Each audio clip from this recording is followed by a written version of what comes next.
Hello students, तो हम करेंगे एक्सरसाइज 12.1 का क्वेश्चन नंबर 6। तो क्वेश्चन नंबर 6 क्या दे रखा है, minimise z is equals to x plus two y subject to 2x plus y greater than equals to 3x plus two y greater than equal to 6x y greater than equal to 0। तो यहाँ पे हमें इसे minimise करना है और हमारे constants दे रखे हैं इस तरह से। तो यहाँ पे सोल्यूशन देख लेते हैं।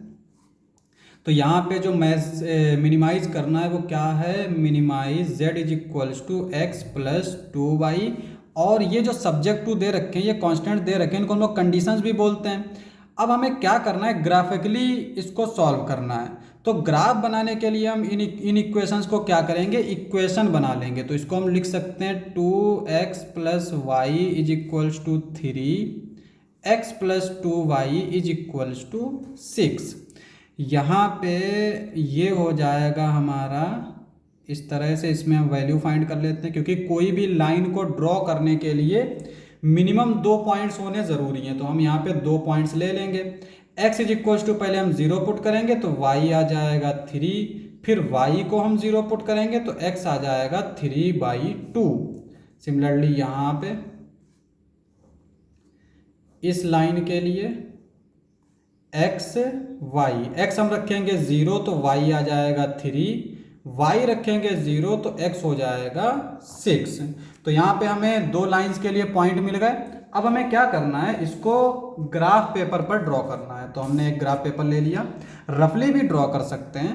तो यहाँ पे हमने क्या किया, ये ले लिया हमने ओरिजिन, और ये ले ली हमने x एक्सिस, और ये ले ली हमने y एक्सिस। अब यहाँ पे हमने इसकी नंबरिंग कर लेते हैं। ये हो जाएगा 0, इसको मान लेते हैं 1 2 3 4 5 6 7। ये ले लेते हैं 1 2 3 4 5 6 7 8। तो यहाँ पे इस तरह से हमने पॉइंट्स ले लिए। अब यहाँ पे ये वाला पॉइंट कहाँ है, 0,3, यानी ये है 0,3, और ये है 3/2, 3/2 का मतलब हो गया 1/1.5। तो वो कहाँ होगा, ये वाला पॉइंट, ये हो जाएगा हमारा 3/2, 0। तो 2 पॉइंट हो गए, इन दोनों पॉइंट्स को हम मिला देते हैं।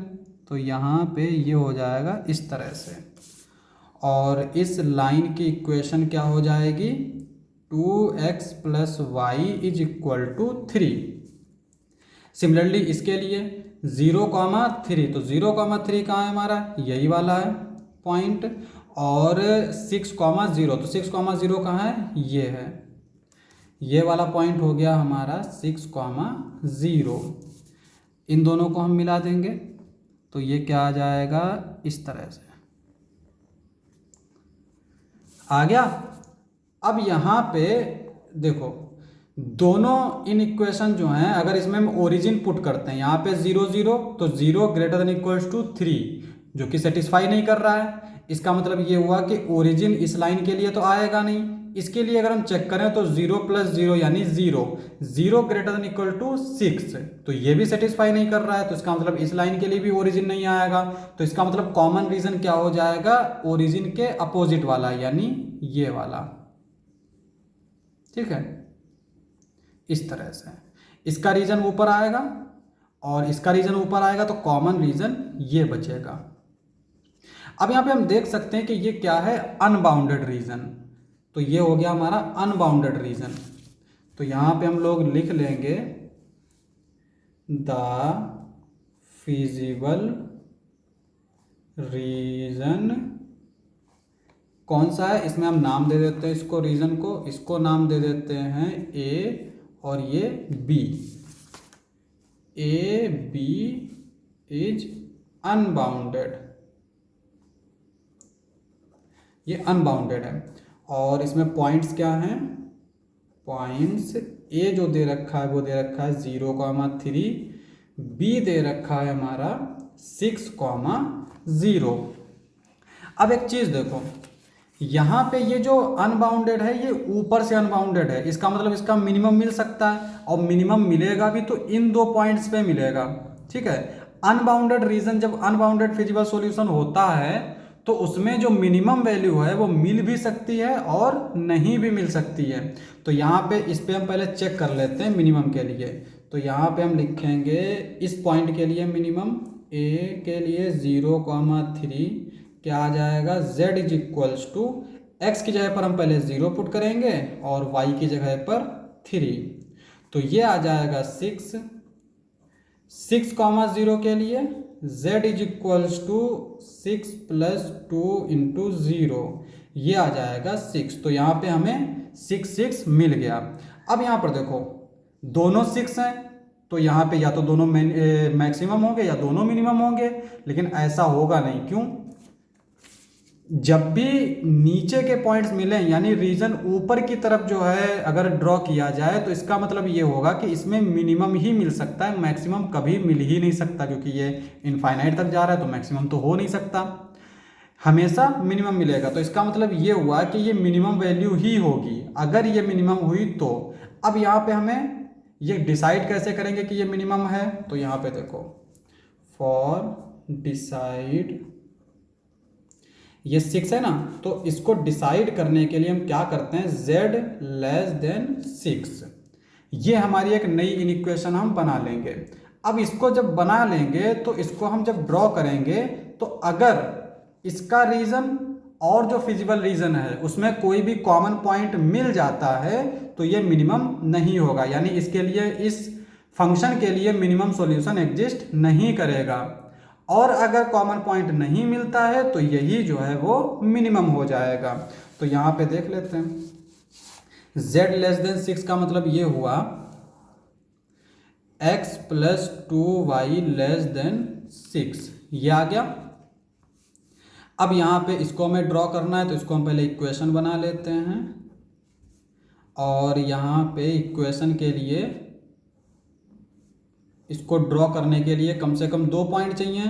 तो x y, x को हम पहले 0 पुट करेंगे तो y मिल जाएगा हमें 3, और अगर हम y को 0 पुट करेंगे तो x मिल जाएगा 6। अब यहाँ पे ये जो मिल रही है लाइन ये बिल्कुल इसकी तरह से है ना। अब यहाँ पे जो है ये वाली जो लाइन है वो कौन सी है, ये है, ये जो दे रखी है x + 2y = 6, और ये वाली लाइन भी हमारी सेम आई है। बस फर्क क्या है कि ये जो है ये सॉलिड लाइन थी क्योंकि यहाँ पे इक्वलिटी भी थी, लेकिन यहाँ पे स्ट्रिक्टली लेस देन है। इसका मतलब ये हुआ कि इसके लिए ये डॉटेड लाइन होगी, यानी इस लाइन के पॉइंट्स हम नहीं लेंगे। और दूसरी चीज़, इस पे अगर हम ओरिजिन रखें तो ये 0 + 0 0 < 6 इसको सेटिस्फाई कर रहा है। तो इसका मतलब ये हुआ कि इस लाइन के लिए जो हमारा रीजन आएगा वो नीचे वाला आएगा। अब यहाँ पे हम देख सकते हैं कि इस लाइन के लिए नीचे वाला रीजन आ रहा है और पुरानी वाली जो लाइन थी उसके लिए ऊपर वाला रीजन आ रहा है, तो कोई भी पॉइंट कॉमन नहीं है। इसका मतलब ये हुआ कि ये जो है हमारा मिनिमम हो जाएगा। तो यहाँ पे लिखेंगे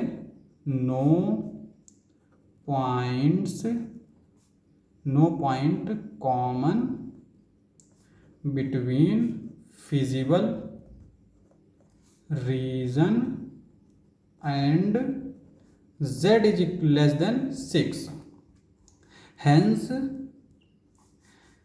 minimum of z = 6 एट किस पॉइंट पे है, दोनों पे 6 6 आ रहा है तो दोनों पॉइंट्स मिनिमम होंगे एट 0,3 एंड 6,0। तो ये हमारा सॉल्यूशन हो जाएगा। क्वेश्चन समाप्त। नेक्स्ट लेक्चर में करेंगे नेक्स्ट क्वेश्चंस। आज के लिए बस इतना ही।